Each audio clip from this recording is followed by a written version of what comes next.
أعوذ بالله من الشيطان الرجيم بسم الله الرحمن الرحيم الصلاة والسلام عليك يا رسول الله وعلى آلك وأصحابك يا نور الله۔ محترم طالبات، السلام علیکم ورحمۃ اللہ وبرکاتہ۔ وَإِيَّاكَ نَسْتَعِينُ، اور تجھی سے مدد چاہتے ہیں۔ اس آیت میں بیان کیا گیا کہ مدد طلب کرنا خواہ واسطے کے ساتھ ہو یا واسطے کے بغیر ہو، ہر طرح سے اللہ تعالیٰ کے ساتھ خاص ہے، اور اللہ تعالیٰ کی ذات ہی ایسی ہے جس پہ حقیقی طور پر مدد طلب کی جائے۔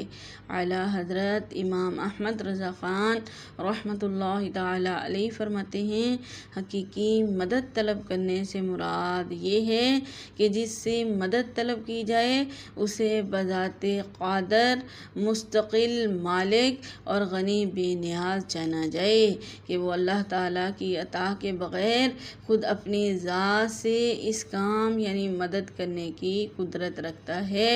اللہ تعالیٰ کے علاوہ کسی اور کے بارے میں یہ عقیدہ رکھنا ہر مسلمان کے نزدیک شرک ہے، اور کوئی مسلمان اللہ تعالیٰ کے علاوہ کسی اور کے بارے میں ایسا عقیدہ نہیں رکھتا، اور اللہ تعالیٰ کے مقبول بندوں کے بارے میں مسلمان یہ عقیدہ رکھتا ہے کہ وہ اللہ تعالیٰ کی بارگاہ تک پہنچنے کے لیے واسطہ اور حاجات پوری ہونے کا وسیلہ اور ذریعہ ہے۔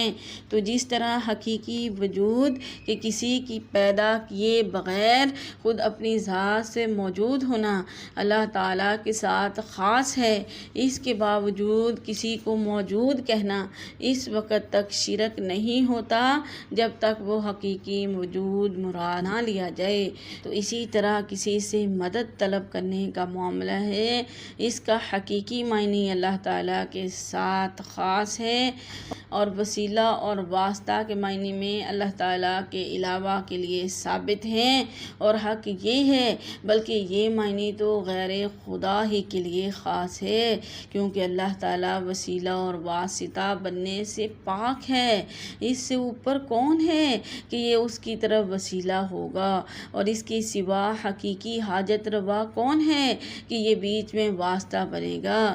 بد مذہبیوں کی طرف سے ہونے والے ایک اعتراض کر کے اس کا جواب میں فرماتے ہیں، یہ نہیں ہو سکتا کہ خدا سے توسل کر کے اسے کسی کے یہاں وسیلہ و ذریعہ بنایا جائے۔ اس وسیلہ بننے کو ہم اولیاء کرام سے مانگتے ہیں کہ وہ دربار الہی میں ہمارا وسیلہ، ذریعہ اور قضائے حاجت کا واسطہ بن جائیں، جیسا کہ ارشاد باری تعالیٰ ہے، وَلَوْ أَنَّهُمْ، اور جب وہ اِذ ظَلَمُوا ظلم کر لیں، أَنفُسَهُمْ اپنی جانوں پہ، جاءوکا وہ آئیں آپ کے پاس، فاستغفروا اللہ پس وہ اللہ سے معافی چاہیں، واستغفر اور معافی چاہیں، لہم ان کے لیے، اور رسول اور ان کے لیے رسول معافی چاہیں، لوجدوا اللہ تو وہ پائیں گے اللہ کو، تواب توبہ قبول کرنے والا، رحیمہ رحم کرنے والا۔ تو معزز طالبات، بات غور طلب ہے، یہاں پہ غور کریں کہ کیا اللہ تعالیٰ اپنے آپ نہیں بخش سکتا تھا؟ بالکل بخش سکتا تھا، پھر کیوں یہ فرمایا کہ اے نبی تیرے پاس آئیں اور تو اللہ سے ان کی بخشش چاہے؟ تو یہ اللہ پاک نے اپنے محبوب کو وسیلہ بنایا تاکہ قیامت تک آنے والے لوگوں پہ واضح ہو جائے کہ اللہ تعالیٰ کی بارگاہ میں حاضر ہونے کے لیے وسیلہ تلاش کرو۔ جیسے فرمایا کہ گناہگار اپنی جانوں پہ جب ظلم کر لیں اور وہ آپ کے پاس آ جائیں تو اللہ سے معافی مانگیں، اور آپ بھی اللہ سے ان کے لیے معافی مانگیں، تو وہ آپ کے وسیلے سے اللہ کو تواب پائیں گے، اللہ کو توبہ قبول کرنے والا، معاف کرنے والا، رحم کرنے والا پائیں گے۔ تو معزز طالبات، یہ جو انسان ایک دوسرے کی مدد کرتے ہیں تو یہ اللہ ہی کی طرف سے ہے۔ کہ اللہ تعالیٰ اپنے بندوں کو دوسروں کی مدد کرنے کا اختیار دیتا ہے، اور اس اختیار کی بنا پر ان بندوں کا مدد کرنا اللہ تعالیٰ ہی کا مدد کرنا ہوتا ہے۔ جیسا غزوہ بدر میں فرشتوں نے آ کر صحابہ کرام رضی اللہ تعالیٰ عنہم کی مدد کی، لیکن اللہ تعالیٰ نے ارشاد فرمایا وَلَقَدْ نَصَرَكُمْ، اور البتہ تمہاری مدد کی اللہ نے بدر میں، وَأَنْتُمْ، اور تم تھے اذلّہ، بے سر و سامان تھے۔ یہاں فرشتوں کو مدد اللہ تعالیٰ، یہاں فرشتوں کی مدد کو اللہ تعالیٰ کی مدد کہا گیا۔ اس کی وجہ یہی ہے کہ فرشتوں کو مدد کرنے کا اختیار اللہ تعالیٰ کے دینے سے ہی ہے، تو حقیقتاً یہ اللہ تعالیٰ ہی کی مدد ہوئی۔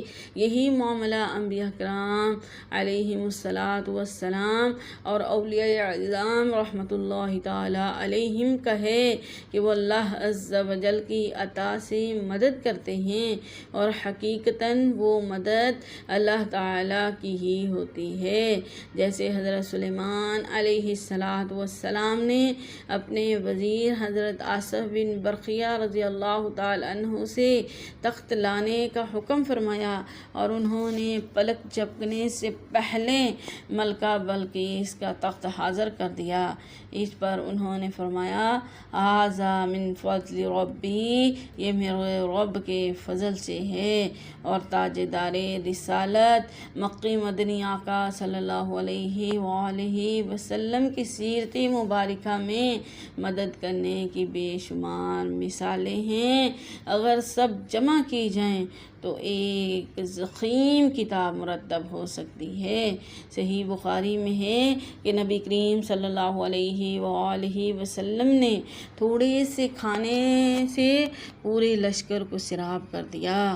آپ صلی اللہ علیہ وآلہ وسلم نے دودھ کے ایک پیالے سے 70 صحابہ کو سیراب کر دیا۔ انگلیوں سے پانی کے چشمے جاری کر کے 1400 یا اس سے بھی زائد افراد کو سیراب کر دیا۔ لعاب دہن سے بہت سے لوگوں کو شفا عطا فرمائی۔ تو یہ میرے اور آپ کے آقا رحمت للعالمین ہیں، تمام جہانوں کے لیے رحمت للعالمین بن کے آئے۔ آپ کی بہت ساری رحمتیں ہیں جو مخلوق پہ ہیں۔ یہ تمام مددیں چونکہ اللہ تعالیٰ کی عطا کردہ طاقت سے ہیں، لہٰذا سب اللہ تعالیٰ ہی کی مددیں ہیں۔ یعنی انبیاء کرام اور اولیاء اعظام کا مدد کرنا اللہ تعالیٰ کی عطا سے ہے۔ وہ جو بندوں کی مدد کرتے ہیں، بندوں کے لیے وسیلہ اور واسطہ بن جاتے ہیں، یہ اللہ رب العزت کی عطا سے ہی ہے۔ اللہ رب العزت سے دعا ہے کہ اپنے مقبول بندوں کے وسیلے سے ہماری اس کلاس کو کامیاب فرمائے، اور جو پڑھیں صحیح طریقے سے پڑھیں، صحیح احادیث مبارکہ کی روشنی میں پڑھیں۔ یا الہی یہاں پہ جتنی بچیاں آئیں سب کے قلب و نظر کو نور قرآن سے منور فرما دے۔ یا الہ العالمین قرآن کی تاثیر ان سب کے سینوں پہ اثر کر جائے۔ یا الہی دنیا میں جب تک زندہ رہیں قرآن کریم پڑھتے اور پڑھاتے رہیں، مولا وقت اخیر قرآن کریم پڑھتے ہوئے دنیا چھوڑ جائیں۔ صلو علی الحبیب صلی اللہ تعالی علی محمد صلی اللہ تعالی علیہ وآلہ وسلم۔ الصلاۃ والسلام علیک یا رسول اللہ وعلی آلک واصحابک یا نور اللہ۔ میری ان کی دعاؤں کے ساتھ اللہ حافظ، فی امان اللہ۔